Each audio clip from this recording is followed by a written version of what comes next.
We're here at Citrix Synergy. I'm Brian Ducharme from VMblog, and I'm here with Steve Wilson. Can you tell us a little bit about yourself? Sure. I'm the VP of Converged Infrastructure here at Citrix, and I manage products that include all of our infrastructure products like XenServer, our server virtualization, Melio, our new storage, software-defined storage product, and some pieces of our new Citrix Workspace cloud. Yeah, so during the keynotes today, we heard about Melio for the first time. Can you tell us a little bit more about what it is and how it works with the rest of the Citrix infrastructure?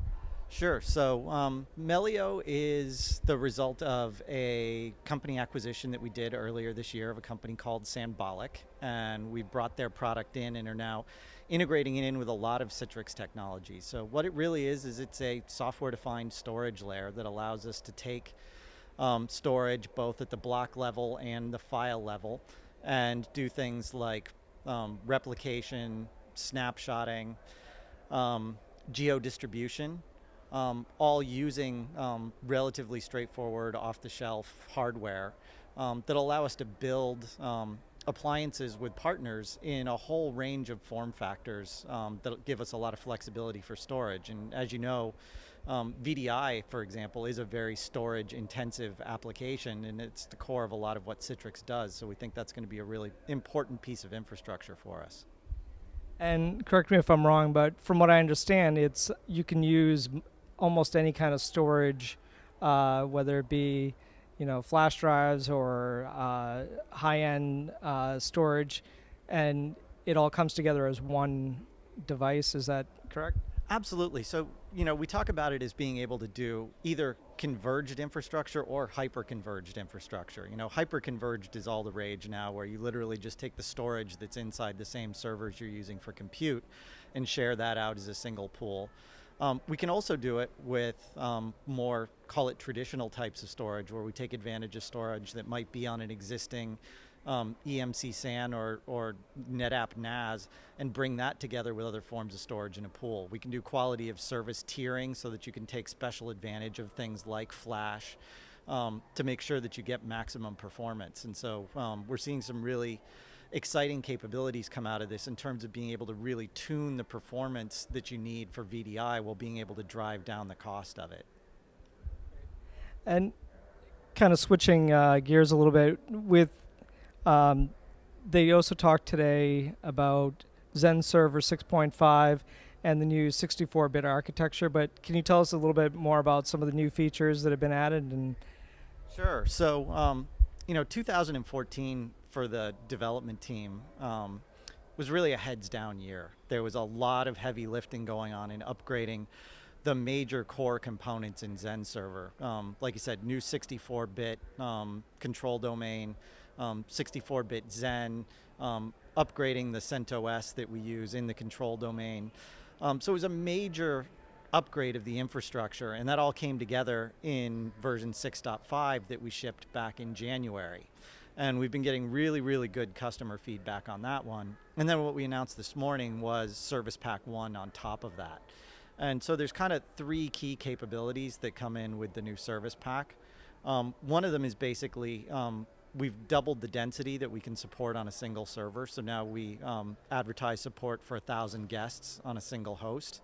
And that's not just booting 1,000 guests. That's with good VSI login scores, reasonable times to recover for a boot storm. It's really the ability to run 1,000 guests on a single host. The other thing we've done is add support for Docker, and in particular, enlightening the XenServer control GUI as well as the APIs to what a Docker container is. And this means that you can monitor and manage containers from within the same infrastructure that you're monitoring and managing virtual machines. And we just see a huge amount of synergy here for a data center operator to be able to hand out VMs to things like DevOps teams and say, go nuts, use whatever infrastructure you want to create those Docker containers.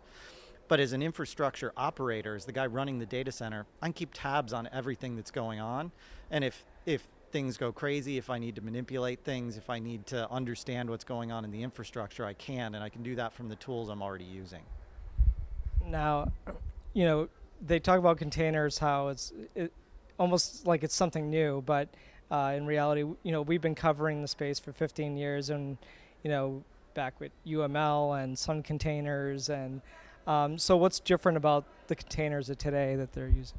Well, so we were joking about this earlier, right? I worked at Sun Microsystems for years and years, and so the idea of a container, I've been working with things like Solaris Zones for a decade now, since Solaris 10 came out, and I've worked with so many customers that found usefulness in the idea of containers. It always surprised me it didn't catch on more, but one of the things that's very different about Docker is it's not just a container standard. That's actually the less interesting part of it. In fact, when you look at Docker, it started on top of LXC. LXC's been around forever and wasn't successful either. The interesting part of Docker is as a packaging format. And it's revolutionary for that in terms of being a way to package applications and microservices in a way that you can, with a minimal amount of storage and a minimal amount of fuss, make those applications portable and those services portable, and move them to different places. What you run them in then becomes a choice. I can run them in, the Docker native container format. I can then do things like layer virtual machines around those, and that's what we're enabling with XenServer, is you to use traditional VMs as boundaries around those for security isolation, for failure isolation. Take advantage of all of those things that data operators like about virtual machines, and layer that packaging format on top of it, so you get the advantage of taking advantage of things like Docker repositories, but with all of the goodness that you've got from virtual machines today. And so I kind of say VMs and containers like Docker, it's like chocolate and peanut butter, right? They're better together, and you want to have something that lets you do both. Well, thanks. That was it's interesting to hear that it's evolved since then. One of the other things we wanted to talk to you before we run out of time is they talked about this new offering, the Cloud Workspace. I'm sorry, Citrix Cloud Workspace. Is that what it is? Citrix Workspace Cloud. So Citrix Workspace Cloud is really a new kind of umbrella offering of services that Citrix will be offering over the web, and that's going to range from anything from a desktop as a service, mobile device management as a service, storage as a service, and also one of the ones that's most interesting that my team here at Citrix is working on is lifecycle management as a service. And basically this new lifecycle management service that we're introducing as part of Workspace Cloud is a cloud agnostic hybrid cloud management system. It allows you to create blueprints for different kinds of applications, so multi-tier applications that might contain multiple virtual machines, network rules, firewall rules, load balancers. Create a blueprint for those applications, but do it in a way that's neutral to the APIs of the cloud you're going to deploy to.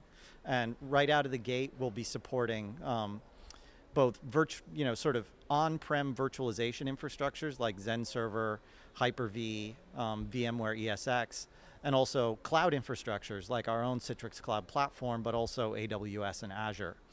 And you can then take one of those blueprints and deploy an application to any one of those without having to worry about the different APIs that are required to work on those different environments. That's going to allow it, you to create applications that are more portable, so you can move them to different places.